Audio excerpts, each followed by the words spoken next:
12. To my esteemed 5th grade students, we are moving toward our unit on current social issues. I'd like us to all stretch beyond our individual lives and look at the big picture. Today, your teams will begin discussing social issues. Each team will have 2 weeks to select a social issue as an area of focus for our next project. Think of something that matters to the world. Think about what kind of impact you'd like to have. If you had a magic wand, what would you change? I've broken down the steps to completing this long-term project. Step 1, pick a topic. Step 2, research it. Step 3, design some way to make a difference in your topic area. Step 4, present to the class. Keep in mind, even though you're kids now, you're the adults of tomorrow. You can all make a difference. Sincerely, Miss Graham. Henry. Scene. Table groups brainstorming social issues. Henry's group is celebrating because they missed Henry so much during the Whistler experiment. Henry. Our team is back together again. I'm misty-eyed. Blake. Yeah, I know. It was weird being split up for that Whistler thing. Henry. Fist bump! Offering his hand. Kaylee, not smiling. Shut up. Let's get to work. Henry. Man, you're good. I gotta work on my skills. Hand still stretched out. Blake fist bumps Henry. Kaylee. Let's do women's rights. Henry. We have to pick a current issue, not one from the past. Kaylee. Can you ever be serious? Henry. I am being serious. Women can vote, right? They can have pretty much any job. Fireman, policeman, soldier. Aviva. Yeah, but listen to yourself. You just said fireman and policeman. Blake. You want him to say firewoman and policewoman? Aviva. I don't really care what he calls it. It shows that things are not totally equal. Kaylee. High fives, Aviva. Plus, all my dad's assistants are women and all the bosses are men. What's that about? Blake. Our principal's a woman and our teacher's a woman. Henry. See, that's what I'm saying. What about global warming, gun control, animal rights, bullying? Kaylee. There's a ton of issues that are important, but we have to pick one, right? And women's issues matter. Henry. People eat fried frog legs, you know. So what about amphibian rights? How'd you like it if someone tried to fry up Kermit's legs? Ms. Graham, leaning in. I can't help overhearing. I have to agree with Kaylee and Aviva that there are many current women's rights issues, both in this country and outside of it. Why don't you spend the rest of this period Googling some gender equality issues on the computer? After you have more information, your team can decide. Henry, with sarcasm. Frogtastic. Sharon. Every time Dad listens to the news, I hear about violence. Shootings and terrorist attacks. Awful things that make me want to cover my ears and close my eyes. Is that because awful things are happening all the time? Or because violence makes exciting news and regular peaceful stuff is too boring? Either way, there's too much of it. Kai suggests that our social issue be bullying. And all of a sudden, I realize that the violence I hear about is really just grown-up bullying in a different, more scary form. Kaylee. Dear Ms. Graham, sometimes I'm glad I'll be at an all-girls school next year. My mother thinks I'll get more personal attention and it will be easier for me to focus without the distraction of boys around. I agree. I tell her that boys are always fidgeting and asking dumb questions the teacher already covered. Ms. Graham, you suggested looking at other countries too. What about those places where young girls get forced into arranged marriages? This is a great topic. We're gonna rock this project and get an A+++. Although there is one major problem. Blake Benson spends all his time drawing. He can hardly write. If he makes us get a B, my parents will have a fit. You don't want that, do you? Dear Ms. Graham, I'm all for group projects, but I think we should each be graded individually. Some of us work harder than others. Please consider this. Kaylee. Blake. You gotta look up, it's a comic and there are no words. Looks like he's happier, getting happier with his drawings of the frog, the real frog in nature. Aviva, date October 30th. During computer time, I Googled the words gender equality and gender inequality. So much information came up that I didn't know where to start. I made a list. Actresses make a ton of money when they're young, but when they get wrinkly and saggy, they can't get good parts. Guy actors get paid a ton even when they're old. Look at Zac Efron. He still gets good parts and he's super old. The US has had 45 male presidents. And how many women presidents? 0. What is that about? US women aren't guaranteed paid time off from work after they have a baby. Out of 185 countries, the US is one of just 3 that doesn't guarantee this kind of paid time off. That's why Ima quit her job when I was born. Paying for daycare or a babysitter cost almost as much money as she earned. And then I found info from other countries that I can hardly believe, like women not being able to pick who they marry, and women not having equal rights if they get divorced, like not being allowed to dance in public. Like in some countries, girls aren't allowed to go to school. Some sneak away to secret schools, but they're putting their lives at risk to do so. Ms. Graham asked us what we'd do if we had a magic wand. End hunger and war, that's for sure. World peace. And I'd fix this thing with Emily. Tomorrow's Halloween, and this is the first year we won't be trick-or-treating together. Thinking about that gives me a sick feeling in my stomach, and I know the candy won't even taste good this year. The other day I saw Emily's mom at the grocery store. She waved at me all friendly, like she did before, and I wanted to shrivel up to the size of a raisin.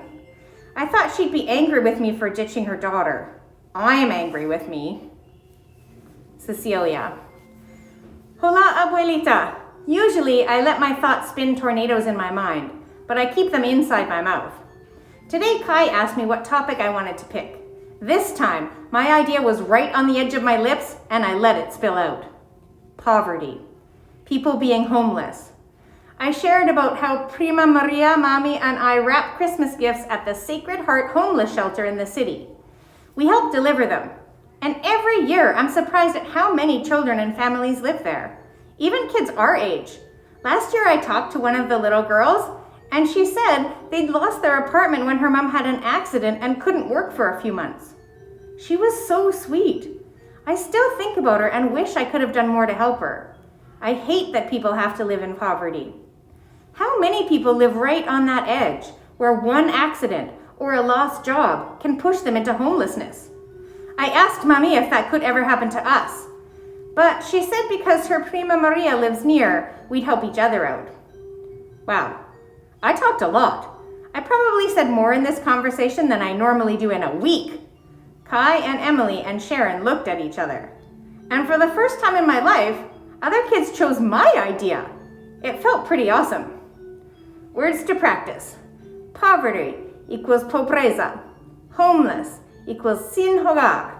Tornado equals tornado. Don't you love it when words translate exactly? It's like a freebie. Besos y abrazos, Cecilia. Kai. Hey, Frog. I'm so glad we picked Cecilia's idea. She's so quiet, it's easy to miss her. But today I noticed her eyes get sparkly when she talks. Wait, I don't like girls yet. Yes, I do, a little. Partly because I wanted to stop thinking about Cecilia, I brought Kermit to my table group today, and we blocked off a little area so he could jump around. When Cecilia was talking about the homeless shelter, I kept thinking about Blake Benson. He may not be in the same situation as the people Cecilia was talking about, but I'm guessing things aren't easy for him. We played some b-ball and skateboarded yesterday after school for 2 hours. He's pretty good. Better than me, at least. He showed me how to ollie and grind, and I showed him my behind-the-back Rubik's Cube trick and gave him a stack of oatmeal raisin cookies. Blake didn't say anything about home, but it was good times, you know? I think we'll do it again on Friday, and I asked him if he wanted to trick or treat with me. It's my tradition to dress up as a different Harry Potter character each year, even though I'm a little old for that. This year I'm going as Dumbledore, but I told Blake I have a Snape or Harry costume he can borrow, just in case he doesn't have one. Blake. You gotta look up again. Remember, Blake is our artist.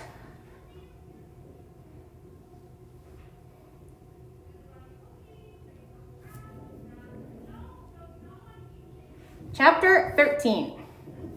To my esteemed 5th grade students, congratulations to each table group team. Last week, you all selected a social issue on which to focus. Over the next few weeks, I encourage you to go a step further. Don't just study your topic, immerse yourself in it. Strive to understand it. You will someday be running this world, and I challenge you to make it a better place. I can't wait to see what your creative minds come up with next. Sincerely, Ms. Graham. Whoops, we missed that. Kaylee! Dear Ms. Graham, what do you mean by immerse ourselves in our topic? We can't go swimming in it. Sheesh! We can't travel to places like Africa or Pakistan. I know Emily's dad does that kind of thing, but it's insane, if you ask me. I heard there were tarantulas the size of my hands in Africa. You should tell us about Africa someday. My mother says you're from there. I don't know how, because you don't have an accent or anything. By the way, I was right about Blake Benson. He's the worst member of our team. Even horrible Henry is better than Blake. He's the one who should be immersed, not us. Aviva. Date, November 14th. Ms. Graham wants us to immerse ourselves in our topics, so I immersed myself in my Google search. I brought Kermit out in his mini carrier to join me. The topic that interests me most is girls not being able to go to school. Here in America, we all cry when summer is over and we have to go back to school. School feels like a have to instead of a want to. But I bet if we couldn't go to school, we'd all be begging to go. I know I like regular school way better than homeschool. So I clicked on the sites that focused on access to education. You won't believe what I found. There's a girl from Pakistan. Her name is Malala Yousafzai. Some members of a group called the Taliban climbed onto her bus and shot her in the face after she stood up for women's rights to be educated. Can you believe it? She almost died. And now she is this advocate for women's access to education. She won the Nobel Peace Prize and helped to open a school for Syrian refugees, all when she was just a teenager. Uberly cool. Malala is the opposite of me. She speaks her mind, and her danger is real. What's my danger? That someone will judge me, or misunderstand me, or be mad at me? I did write that anonymous note when Ms. Graham played that awful Whistler game, but I did it secretly, so it's not the same. I am making a promise to myself. I will try to speak up more. If Malala can do it, so can I. P.S. Kaylee's getting stressy again, like she did with the egg off. That girl does everything loudly, and I think it's contagious because I now feel like a stress case too. Maybe I should write her a sticky note that says, chill. Sharon, every Thursday night. My church hosts a soup kitchen for families who are struggling. But they don't just make soup. There's bread and salad and something else hot, usually pasta. Plus, it's nearly Thanksgiving, so maybe there'll be pumpkin pie. My grandma volunteers there twice a month. Maybe she can bring my whole social issues team so we can immerse ourselves. If grandma drives me, it'll be kind of like I'm hosting. I don't do that kind of thing very often, but I did have Emily over last week, and I have to say, it was really nice. Emily, status, smiley face. Dear Hope, Mom gave a thumbs up to the soup kitchen field trip. Normally churches give me this weird, you don't belong, you don't get it kind of feeling. Maybe because we've never gone as a family. I went a couple of times with Kaylee's parents, but I always felt like I was wearing pants that didn't fit, just uncomfortable and fidgety. I didn't get the prayers. I didn't get the songs, and the book smelled funny. Sometimes I wish Mom went to church, or Dad even, so I'd understand this stuff. But when we helped in the soup kitchen at Sharon's church, it was a whole different thing. It was all about the working. Sharon and I got to wear plastic gloves, and we arranged the bread in a basket. We made patterns with it so it looked really nice. Brown wool roll, white roll, brown roll, white roll, like that. They didn't let us kids actually serve the soup, probably because they were afraid we'd spill it or burn ourselves. But we got to hand out cups of water and talk to people, and that was cool. I wish Mom had come with us, but she didn't feel up to it. Again. Love and luck, Emily. Sharon. My grandma has crinkly wrinkles and gray hair, like every other grandma in the world. But there's something about the bounce to her step, the dangly earrings, and the hair that hangs to her shoulder blades that makes her seem young. She tells me she's a hippie who never grew up. She smells like sugar and iced tea, and her skin is so soft it feels like a baby's. She let me sit in the front seat. Mom never does that. So we could fit my teammates in her red Honda, and she gave up all control over the music choice. I love Grandma. We car danced all the way there and all the way back. Cecilia. Hola, abuelita. I can't wait to tell you about our soup kitchen project. Whoa! Sharon's abuelita makes my heart sing. You wouldn't believe her. She doesn't seem like a grandmother at all, more like a cool tia. And I can't see her age anywhere except for her face. She drove so fast I had to grip my seat so that I didn't tip over. She tapped her fingers on the wheel to the beat of the music, like she was dancing and driving at the same time. She knew everyone at the church, and she gave out hugs like dulces. The soup needed more spices, but no one seemed to notice. The people filled their bowls and plates and ate quietly. Kai stood next to me, serving salad and making me laugh. I'm not used to so much attention. It's nice, I guess. When I left, Sharon's abuelita kissed me on the cheek, and that made me want to cry. I miss you so much, abuelita. FaceTiming is not the same as having you in person. When I'm a grown-up and I can travel by myself, I'll visit you every summer. Can't wait until I'm 18. Spices. Especias.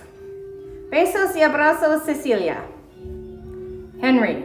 Scene. Classroom work groups. Henry wondering if it's possible to die from boredom. Ms. Graham. Hovers. How's your research on women's access to education going? Kaylee. Slow. She glares at Henry and Blake. Seems like the women are the only ones working here. Ms. Graham pulls up a chair to sit down. Have any of your grandparents told you stories about walking 10 miles in the snow to school? Henry. Barefoot, right? That's like one of those old school stories parents tell their kids to make them behave. Just like the eat your veggies, there are starving kids in Africa bit. Ms. Graham. Well, quiet for a moment. The truth is that there are hungry children in much of the world, and those aren't just stories. Even in America, a good education used to be harder to get. Some kids who lived on farms had to miss school during seasons when there was work to be done on the farm. Children really did walk miles to get to school each day. Can you all think of other examples? Aviva. How people fought so hard to end segregation in schools? Ms. Graham smiles. Yes, good example, Aviva.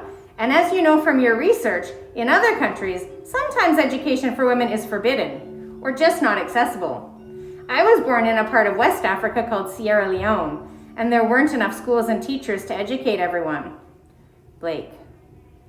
Does that mean some of the kids don't get to go to school at all, even if they want to? Ms. Graham. That's exactly right. Henry, surprised because he had no clue that Ms. Graham was from Africa and thinks this is fantastically cool. Kaylee. Did you go to school in Sierra Leone, Ms. Graham? I've been wondering. Ms. Graham. I did not. I was adopted by an American family and brought here when I was 3. It was a time of civil war in my country. Stands up. I did go back and teach in Sierra Leone the first few years after I earned my graduate degree. Bell rings for recess. 22 minutes of freedom! Kids grab snacks from backpacks and make a mad dash outside. Henry. I curse this research on women's access to education. Does Mrs. Graham have to enlighten us all the time? Now I feel guilty if I fake a stomachache to get out of class. Blake. Poor baby. Henry. You see, Kaylee? That's how it's done. Kaylee. Face red. I'm tired of you guys fooling around all class. Henry, at least you do part of the work. But Blake, you do nothing. All you ever do is draw. This is a group project, and we get a group grade. If we get a B or a C, it will be all your fault. What's your problem? Blake. Face getting splotchy, turning and storming towards soccer field. Kaylee. I'm trying to talk to you. Grabs at his shirt, yanking him backward. I'm not going to let a dummy pull my grade down. How dumb are you exactly? Blake turns to Kaylee and shoves her hard. Kaylee lands on her butt in mud. Blake wipes at his eyes. Henry. You're a jerk, Kaylee Barrett. I don't care how smart or rich or pretty you are, you need to get a grip. Leads Blake away and leaves Kaylee in the mud. Kaylee, dear Ms. Graham, I let that Blake Benson have it today at recess. Big time. I didn't mean to get all in his face like that, but he just kept right on walking, practically running. I grabbed for his shirt and then I said something mean. It slipped out like soap between my fingers. Then Blake whirled around and shoved me, hard. I flew back and landed on my butt. I had to go to the nurse's office and borrow a pair of loaner jeans because my butt was all covered with yuck. Principal Severance asked me what happened, but I didn't tell, because Blake was crying. He got those hiccupy breaths and he couldn't even talk. That's why I didn't tell. Ms. Graham, the good thing is that you can't get mad at me since you're not supposed to be reading these journal entries. Besides, you can't expect me to sit here day after day with such irritating seatmates and never speak up for myself. I'm sorry I said something mean, but nobody's perfect. I am allowed to make mistakes too, you know. Question. If I'm the one with the ruined pair of pants, why is it I'm still feeling so bad? Blake. There actually are a couple words here. Wicked Witch of the West. Dummy and I'm melting.